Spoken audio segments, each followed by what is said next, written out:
अस्सलाम वालेकुम। उम्मीद है आप सब खैरियत से होंगे, अपना बहुत सारा ख्याल रख रहे होंगे। मैं हूँ doctor Adina Aslam with pharma guide. Usually हम देखते हैं कि बहुत सारे ऐसे हेल्थ इश्यूज़ होते हैं जो विद एज जो है वो डेवलप होते हैं, यानी हमारे सीनियर्स में, हमारे जो एल्डर्स होते हैं उनमें विद एज जो है वो डेवलप होना शुरू हो जाते हैं। And that is a reality कि जैसे जैसे आपकी एज बढ़ती है, आपके जो ऑर्गन्स हैं, आपके सिस्टम्स हैं, उनमें कुछ ना कुछ इश्यूज़ आना स्टार्ट हो जाते हैं। तो मैं आज डिस्कस करूँगी वो क्या इश्यूज़ होते हैं। डेफिनेटली आपकी फैमिली हिस्ट्री क्या है, आपकी जेनेटिक्स क्या हैं, उस पर बहुत ज़्यादा डिपेंड करता है कि कौन सी डिज़ीज़ ऐसी है which has chances to develop in the later years. और बहुत ज़रूरी होता है कि स्पेशली अगर कोई प्रेडिक्टेड हो disease and is even if it's not predicted as well, और कोई फैमिली हिस्ट्री ना भी हो, तब भी जैसे जैसे एज बढ़ती है इट्स वेरी इंपॉर्टेंट कि आप रूटीनली अपने स्क्रीनिंग्स और अपने टेस्ट्स वगैरह कराते रहें, या सिंपल अपने डॉक्टर को जो है वो विज़िट करते रहें, ताकि फ़र्दर प्रोग्रेशन या फर्दर कोई जो है वो डिज़ीज़ होने से, डेवलप होने से जो है वो प्रिवेंशन हो सके। तो मैं डिस्कस करूँगी कॉमन कौन सी ऐसी डिजीज़ होती हैं जो यूजुअली, या इश्यूज़ होते हैं, simple not disease as well, but कौन से ऐसे इश्यूज़ होते हैं जो हम अपने सीनियर्स में देखते हैं।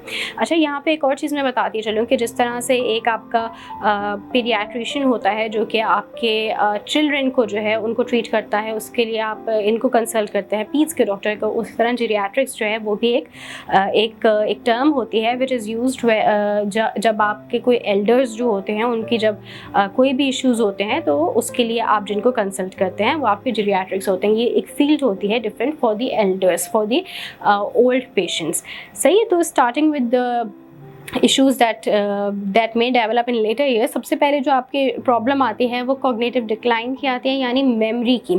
आपकी जो मेमोरी होती है वो बहुत कॉमनली लूज़ होना शुरू हो जाती है, और इसमें सबसे जो है वो कॉमन अल्जाइमर्स डिजीज़ जो है वो देखा जाता है। मेमोरी लॉस को डिमेंशिया कहते हैं। Dementia itself is not any disease, but वो एक सिम्टम होता है डिफरेंट डिसऑर्डर्स का, जिसमें सबसे कॉमन अल्जाइमर्स डिजीज़ होती है आपकी। इट इज़ वेरी इंपॉर्टेंट कि आप उसके जो अर्लियर जो है उसके वार्निंग साइंस कुछ होते हैं उसको रिकग्नाइज़ करना शुरू कर दें, और उसको अर्ली ही आप उसकी ट्रीटमेंट स्टार्ट कर दें, ताकि लेटर ईयर्स में जो है वो बहुत ज़्यादा प्रोग्रेस ना करे, बहुत ज़्यादा ख़तरनाक ना हो।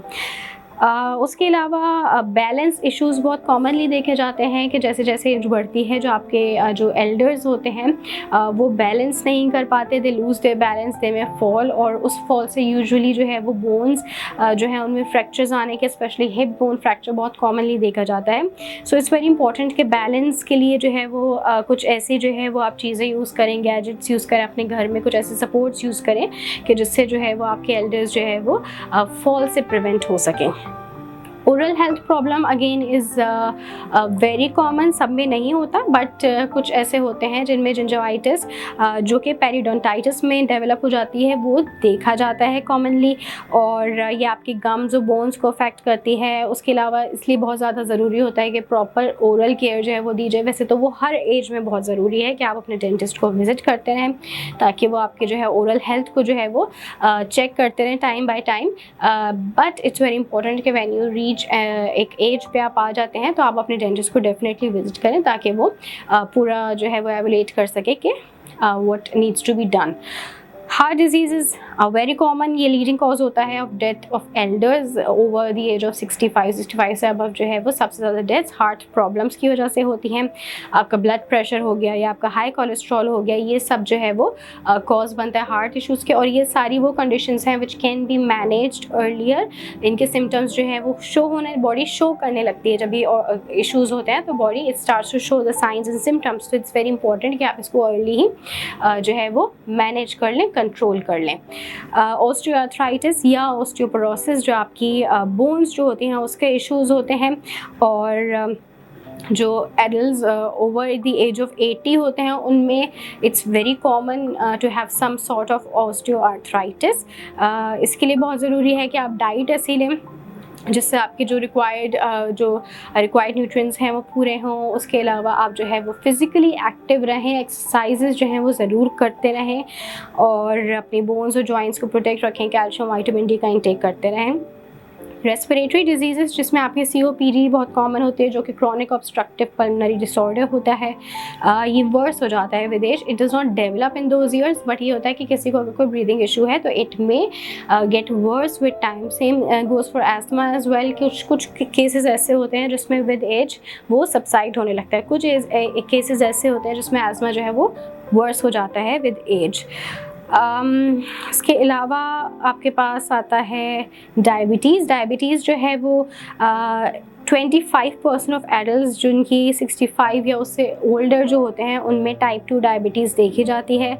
और इट्स वेरी इंपॉर्टेंट कि जैसे ही आपको आइडिया होना शुरू हो कि you are at risk of it, आप उसकी जो है वो मैनेज करना शुरू कर दें अपने ब्लड शुगर लेवल्स को। इसमें बहुत ज़रूरी होता है लाइफस्टाइल चेंजेस लाना, और बहुत ज़रूरी है कि आप उसको मॉनिटर करते रहें कि आपका बीपी और हाइपरटेंशन यानी हाई ब्लड प्रेशर को डेली मॉनिटर करना बहुत इंपॉर्टेंट होता है। हेल्थ सॉल्यूशंस ऐप पर जाएं और मरीज की तीमारदारी अपने ही घर पर करवाएं।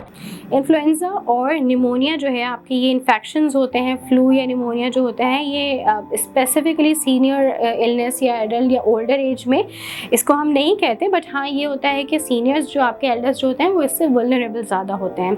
ठीक है, उनकी इम्यूनिटी बहुत ज़्यादा हद तक जो है वो वीक हो चुकी होती है। और दूसरी चीज़ ये होती है कि उनकी रिकवरी भी जो है वो कम होती है if they contract this kind of infection. Vision या हेयरिंग लॉस आपका जो है वो बहुत कॉमन है। रेगुलर स्क्रीनिंग्स होनी चाहिए विज़न के लिए या हेयरिंग के लिए, बहुत वाइटल होती हैं। जिस तरह से आपकी एज बढ़ती जाती है, आपकी मैक्यूलर डिजेनरेशन जो है, ये कैटरेक्स हो गया, ग्लोकोमा आ गई, ये वो सारे इश्यूज़ होते हैं जो एज के साथ आपकी आइज़ में डेवलप होते हैं। कैंसर्स के जो है वो कॉमनली देखे जाते हैं, रिस्क होता है। जो विमेन होती हैं उनमें सर्वाइकल या एंडोमेट्रियोटल कैंसर्स जो होते हैं, एंडोमेट्रियल कैंसर्स जो होते हैं, ये कॉमनली डेवलप हो जाते हैं। और जो मेन होते हैं उनमें प्रोस्टेट कैंसर्स जो है वो डेवलप हो सकते हैं एज के साथ साथ। उसके अलावा मुश्किल होता है अगर इस एज में जो है वो कैंसर्स डेवलप होते हैं तो उसकी ट्रीटमेंट जो है वो definitely it's not possible. Screenings वगैरह जो है वो अर्ली स्टेजेस में कर ली जाए तो जो है वो बेटर होता है। So these are some issues कि क्या क्या इश्यूज़ हो सकते हैं in the earlier age, but हमें याद रखना चाहिए कोई भी ऐसी प्रॉब्लम नहीं है जो हमें जो है वो पहले से पता नहीं होती है, जिसके साइन एंड सिम्टम्स जो है वो शो नहीं होते और वो जो है वो सडन उसके डेवलपमेंट हो जाती है। अगेन आई रिपीट कि इट्स वेरी इंपॉर्टेंट कि जैसे जैसे आपकी एज होने लगी तो आप डॉक्टर को विजिट करते रहें, अपने रेगुलर स्क्रीनिंग्स टेस्टिंग्स करवाते रहें।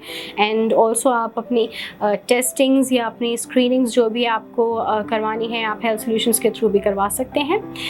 इंशाल्लाह फिर हाजिर होंगे किसी नए टॉपिक के साथ। तब तक अपना ख्याल रखिएगा। अल्लाह हाफिज़।